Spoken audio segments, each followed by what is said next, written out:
Who are we going to see soon? We are going to go and see... Although, depending on when this gets released, it may not be soon. It may have already been and gone. May have already been and gone, yeah, that's true. But, well, now, tonight, coming up, one of the next bands we're going to go and see will be... Deviant UK. Yes. Although, he hates the UK bit, I guess. So does he really? Deviant, yeah, because he just refers to the band as Deviant. Does it? Oh, okay, fair enough. But, and this may be just a story, which again is like, don't trust anything I say. Not anything. Like most things, trust, but not everything. But what I understand is he doesn't like the UK in it because he named the band Deviant. Fair enough. Yeah. Solid band, band name, I should say. But there was an American band called Deviant. Yeah. So to differentiate, he put a UK as in like and I'm from the UK, not as part of the name. Yeah. And it just sort of stuck. Just stuck. Please tell me that the other band doesn't exist anymore. Because Jay he's been on the scene for a long time, hasn't he? I would say like 50 to 60 years. 500 years ago, Deviant UK. Years ago. Anyway, we're going to go and see Deviant. And a band that we both love, Witch of the Veil. This is why I was going with it. Talk to me about Witch of the Veil. So you introduced me to Witch of the Veil fairly recently, and I love them. They are so cool. I love the atmosphere. I love that kind of just melancholy.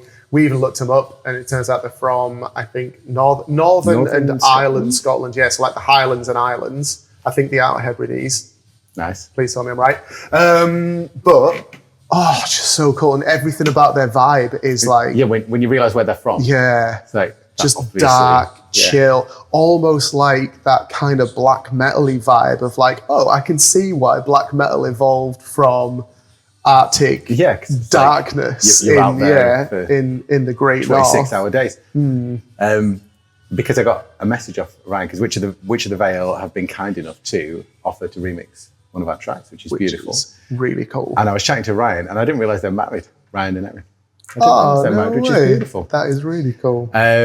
And he said that exact thing. He says, I'm sure he won't mind me sharing this. He said that he starts a song, tries to make it heavy, and then it just gets sad. Nice. I love that. Again, they're like, their stuff doesn't feel forced, does it? It's not like they're like trying to be this broody thing. Like it's just natural and organic. If stuff comes out naturally, it's right, isn't it? I absolutely love that. I'd start off right with a heavy song and it just gets sad. Yeah. It gets really sad. Yeah. Fair enough. Big fan.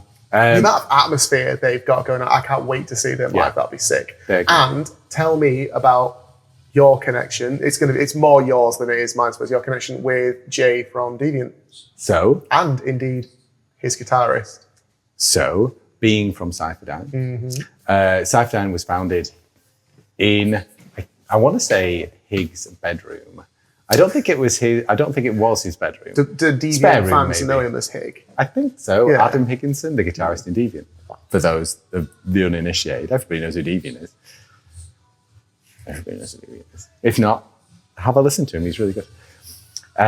So, Cyferdyne project started in Adam Higginson's, I think, spare room. I'm going to go with spare room rather than bedroom. Yeah.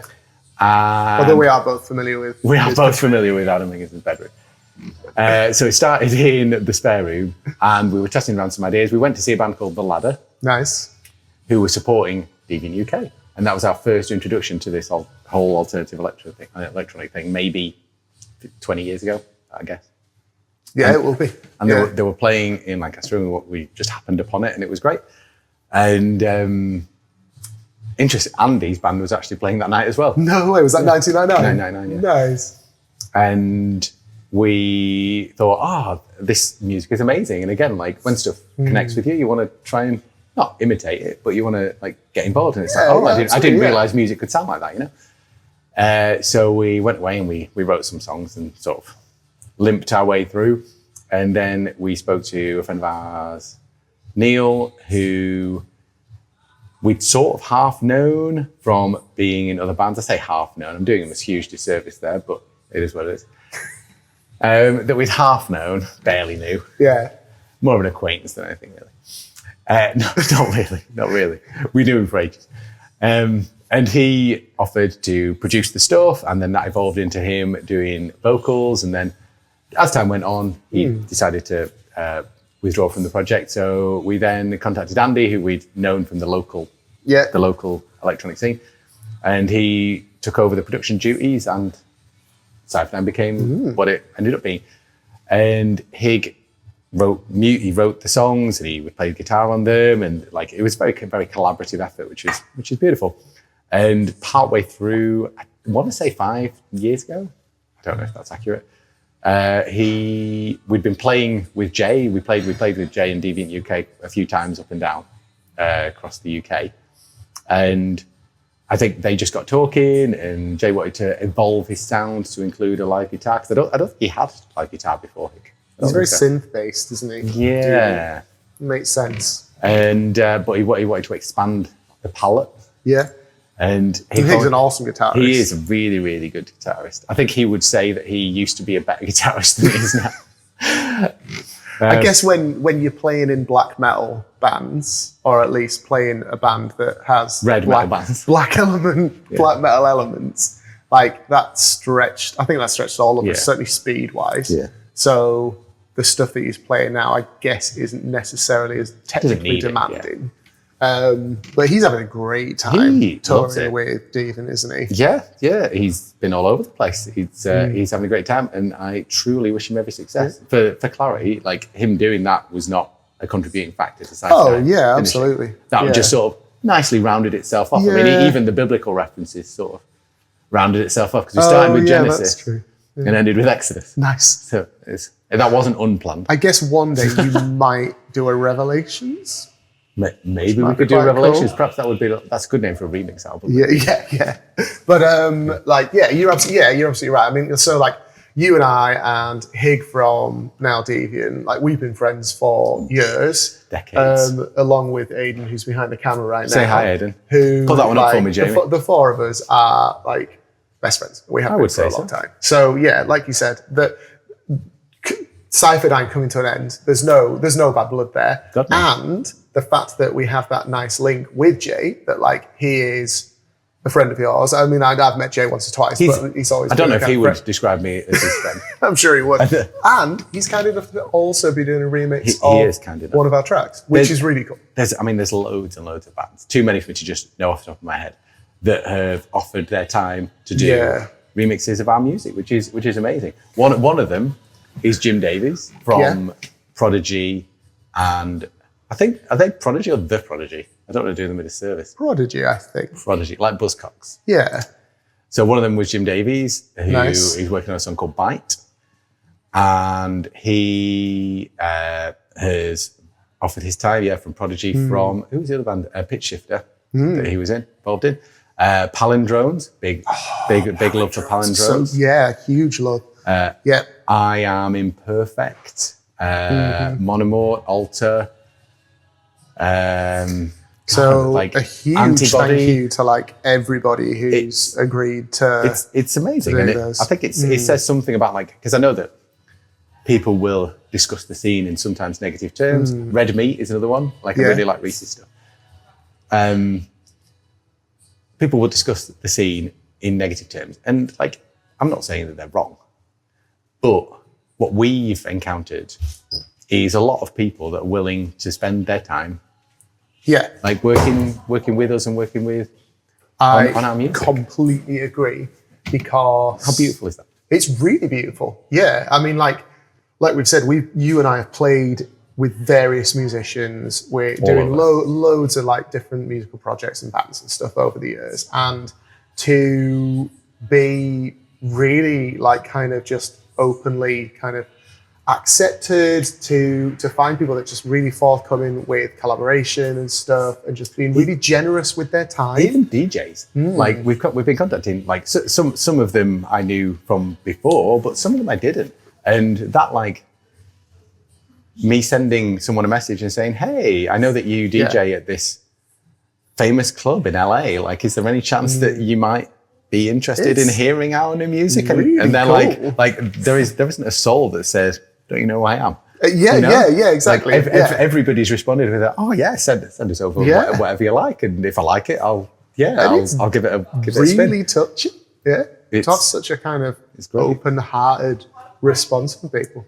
Really beautiful. We couldn't ask for a better reception. I don't think. 100%. So I feel like that probably gets us to a nice end point for this conversation. That like it's been fucking ace. Well, what about as a little round off?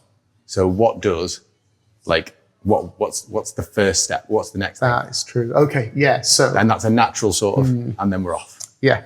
So ERRRORS, we are releasing a whole bunch of music. We are going to. Our idea with that is to release it for free. So it'll be on various platforms like YouTube. I mean, if people listen to this, then they're probably seeing it on YouTube anyway. So yeah, music will be on YouTube as well as some other platforms as well. I mean, like there is the whole ethical debate about Spotify. Yeah. But I mean, what have we got? You know, like we shouldn't drive cars, but here we are. That's it. Yeah, exactly. And like being musicians these days, like I think when you're at the level that we're at, which is bottom of the rung, first rung, putting some music on Spotify isn't the end it just kind of there's no other alternatives. But we'll be putting stuff on Bandcamp, and there'll be other kind of online stuff going on. We're going to try and be really active on social media, on like Facebook and YouTube, so that then like we want to build a community online of people that are interested in our music and what's going on. So then we can say hey when we start playing some gigs. So like I said, we played tonight, but that was a slightly different kind of vibe, wasn't it? So gearing up acoustic for some stuff. Yeah, gearing up for some ERRRRORS stuff in later on 2026, probably beginning of 2027, once we've polished our live show, which means one of the next things we'll be doing is rehearsals as well. So we're going to try and capture some rehearsal stuff, and hopefully people start seeing that on here as well. And the aim being to start hopefully getting some interest from people, and then we'll see you all at some festivals. Like you've played Resistance before. What are the other ones that we're aiming for? Beat Cancer would be ace. Nice. Because we do charitable stuff anyway. Yeah. So it's nice to be able to support that. Infest would be a really nice one. Yeah. Even like not necessarily a festival, but like playing at Slimelight. Yeah. Like, because that's like a bit the beacon of the south, isn't it? Oh, yeah. And I mean, we are staunch northerners, but we'll do our best to get past the north-south divide. So I think the future's really bright, assuming that there are like-minded people that will enjoy the stuff that we're doing, and we're going to be releasing music fairly steadily. So rather than sort of smashing you in the face with 11 tracks from a band that you've never heard of, it's going to be sort of gradual, and we'll litter the remixes in there as well. Not because they're trash. You see what I did there? Litter and trash. Not because they're trash. It's just a turn of phrase. But no, we're going to sprinkle the remixes. We're going to sprinkle them. Yeah. But yeah, there are so many people that I haven't said thank you to and acknowledged their own personal projects. But what we'll do is, if you're watching this, we'll put some links and stuff underneath everybody else's bits and bobs. Because there's huge stuff like. And I know you're totally open to like reciprocating with the remixes and stuff as well. So our first remix is for a band called Defeat, who we've sort of done a bit of a swapsy on, which is nice. Excellent. And if there's anybody that you would like to remix our stuff, then link them, let them know. Yeah, we'll pop some links below. Yeah. So that'd be cool. So I mean, like you'll be able to, you can contact us. We've got the email in. We'll pop it in the stuff below. It'll also be on our page. You can contact us via Facebook. Oh, cool. Thank you so much.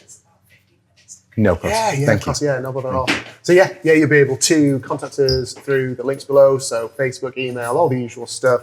And please, subscribe us. Subscribe to us. Subscribe, all that bit. Don't forget, I've always wanted to say it. Go on then. Don't forget to like and subscribe. Oh, dude. On it. And don't forget to ring the bell for notifications. Hit the bell for notifications. Oh man, I was close. There you go. Close. You can tell I'm old. But also follow us on Facebook. Yes. Because Facebook is going to be like, there are people that do better on Instagram, on Twitter, the kids use TikTok, right? I guess. To be fair, I've never been on TikTok, so I have no idea. Facebook is Facebook and YouTube. Stick with Facebook and YouTube, right? We've only got so much energy to do this stuff. So I think we'll be spreading ourselves between Facebook and YouTube. But yeah, we'd love to hear from you guys. So leave some comments, and yeah, thank you so much for watching. Thanks very much.